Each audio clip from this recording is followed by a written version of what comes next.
It was mentioned that nearly 400,000 Sri Lankans left this country in 2022.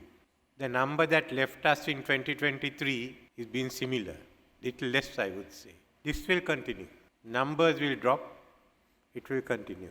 But we can stem it by about 2026, 2027 if we undertake the fundamental economic reforms that are necessary.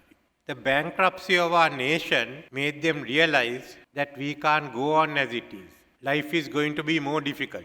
They had to look after their children's education, they had to pay their debts, the money wasn't sufficient, so they decided to leave. We fixed our salaries when rupees, we had 185 rupees to $1.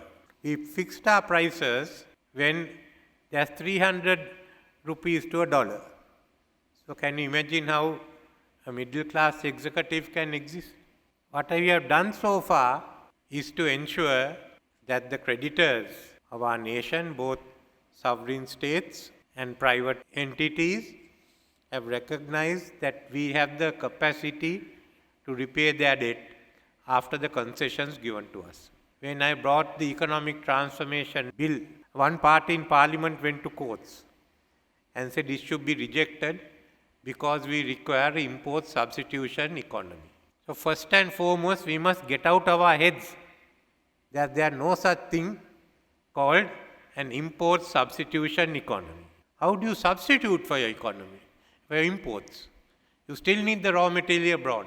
So what we have to first undertake and commit ourselves is to a highly competitive, modern, export-oriented economy.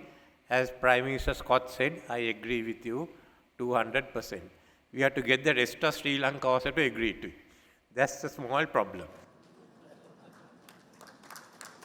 Nevertheless, I think you have the opportunity now, and most of the people in our country feel so, that there has to be a fundamental change in the economy. When we do that, we will realize the sectors we require people. We have about 300,000 to 400,000 acres of land to be cultivated through modern methods. We have land held by the villagers where agriculture can be modernized. If we go up to 8 metric tons of rice per hectare, we will only need 2/3 of the land for rice cultivation. They have done in Murray-Darling, even gone up to about 10, but that's a small area with water available. So this is one area. Development on tourism.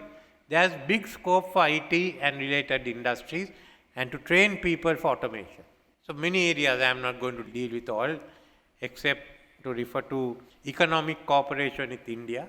We've decided on an integrated system of integrating, we will have power connectivity, but of all the sectors, the most important one will be land connectivity. Then the Tamil Nadu economy, which competes with Maharashtra and Gujarat, together with Andhra and Telangana, will have to use the ports, can use the ports of Sri Lanka, Trincomalee and Colombo. That's going to make a big difference for them and for us. So there are many areas that we have identified, which we have to expand. And we must be friendly to foreign investment, and more than that, also friendly to local investment. The private sector, big and small, has to expand. There are no other way. Now within this framework, yes, we must look at our human capital formation. Without having financial capital, you can't develop your human capital. We can't tackle everything at the same time. So first, we have to look at the vocational and the technical sector. A lot of the people who went from this country were not graduates. They are vocationally and technically qualified. So where is it? We have too many agencies, too many departments, ministries running these agencies. I want to have one single agency for this area, which will look after post-school education. All the training centers, as they are called, there are maybe about 700 or 800 in the country run by the government alone, to be merged into about 300 vocational colleges, which then can be updated and modernized. That's what we have to do. Replace the technical colleges of varying standards with advanced colleges of technology and management and be able to introduce the associate degree in the technical and vocational subjects. So these are two of the main issues we have. Then to begin with is our qualification, the NVQ qualification. I think we must relook at the NVQ qualification and bring it in line with the Australian ones, which is accepted internationally and which makes provision for the associate degree. There's much more we can learn from Australia. This is one of them. Because if we look at the countries in Asia that has developed, all of them have turned to their good system of vocational technical education, higher education, and therefore capital formation. If you take Japan, we have Korea, we have Hong Kong, and Singapore in the top tier. There's Vietnam, China, Malaysia, Thailand in the next years. UAE is catching up. Qatar is catching up.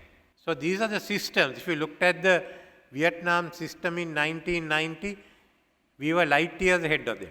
So what we need is assistance from outside to develop these systems. We are so far used to asking an aid project, which is mainly consists of buildings and some equipment. We go away with that. I will not allow anyone to get money for putting up buildings. The foreign assistance we require, the central will have to decide, will be to strengthen and modernize the system.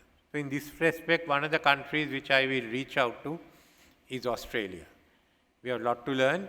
We can also be a platform for human capital formation and do that in this whole region. For India to develop, for Bangladesh to develop, for Sri Lanka to develop, we have to improve our human capital formation. All of the BIMSTEC countries must get together. But for Sri Lanka, seek the assistance of some of these countries to build up the system of education. Already there is a project paper which I think the Australian High Commission produced somewhere in 2021 or 2022 on the educational opportunities. We are also developing some of the new not-for-profit universities in the government sector, hopefully 4 on technology. So this is an outline of what we have to do and what we have to take into account in our deliberations. Firstly, the system has to change.